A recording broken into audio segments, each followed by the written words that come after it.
दीर्घ दिन धरी जो लगाण वर्षा लगी रही तो से विभिन्न नदी जलस्तर वृद्धि पाई जहाँफल पट्टामुंडी दे जाइथिबा ब्राह्मणी और काणी नदी में बन्या आसी ब्राह्मणी नदीर जो तलिया अंचल सब अच्छी से स्थान में सब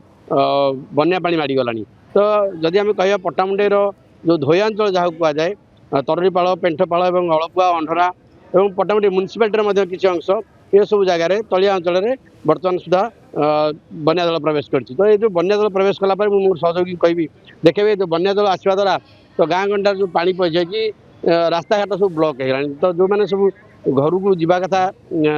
जावासवा करना तो जो बन्या प्रथम बन्या यहाँ प्रथम बन्या ब्राह्मणी नदी में एवं जहाँ आम पाखे किसी स्थानीय लोक अच्छा जो मैंने बन्या प्रपीड़ित अच्छे से कथा आदि रास्ता पर आप देखुं बर्तमान पेंठपाल पंचायत खाली नुहे आपंकर धुआर 7 गोटी पंचायत सहित पट्टामुंडी ब्लॉक प्राय 12 गोटी पंचायत बर्तमान जलमग्न अवस्था अच्छी विशेषकर मनीष मैंने जहाँ खाद्य संचय कर रखा कथा रखिए कि डे क्या साहय आसीपारे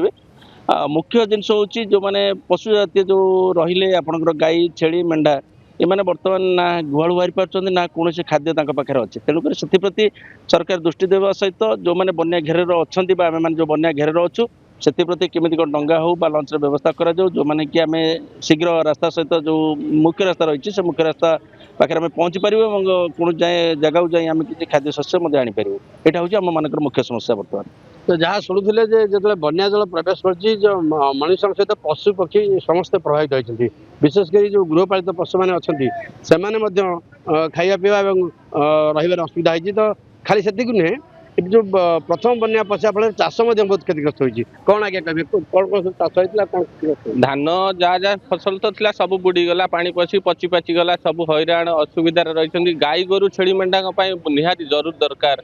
खाद्य ना गाई गोरु बाहरी पारना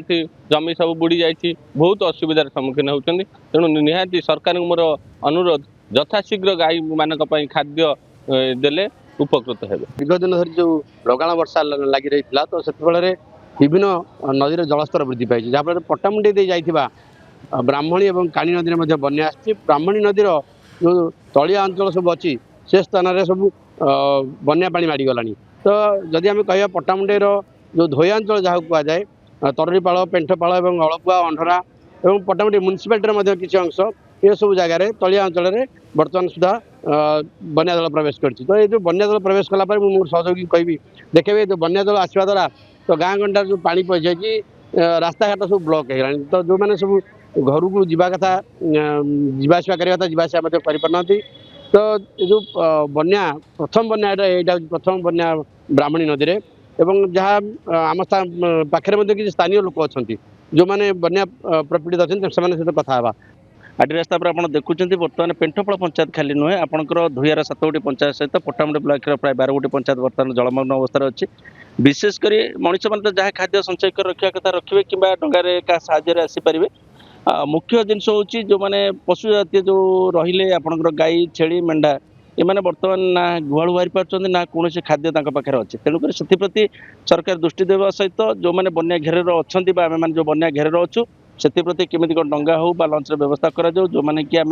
शीघ्र रास्ता सहित जो मुख्य रास्ता रही से मुख्य रास्ता पाखे आम पहुँची पारू और कौन जाए जगह जाए आम किसी खाद्य शस्य आनीपर यहाँ हूँ आम मान मुख्य समस्या बर्तमान तो जहाँ शुणुले जो बन्या जल प्रवेश कर मनुष्य सहित पशु पक्षी समस्ते प्रभावित होती विशेषकर जो गृहपालित पशु मैंने अच्छा खाया पीवा रही असुविधा होती तो खाली से नुहे जो प्रथम बन्या पशा फल चाष बहुत क्षतिग्रस्त होती कौन आगे कहे कौन कौन चाष होता कौन धान जहाँ जहाँ फसल तो थी सब बुड़ीगला पानी पशि पची पाची गला सब हैरान असुविधार रही गाई गोरु छेली मेंढा निहाती जरूर दरकार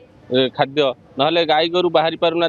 जमी सब बुड़ी जाइए बहुत असुविधार सम्मुखीन होती तेणु निहाती सरकार मोर अनुरोध यथाशीघ्र गाई मान खाद्य देले उपकृत हे।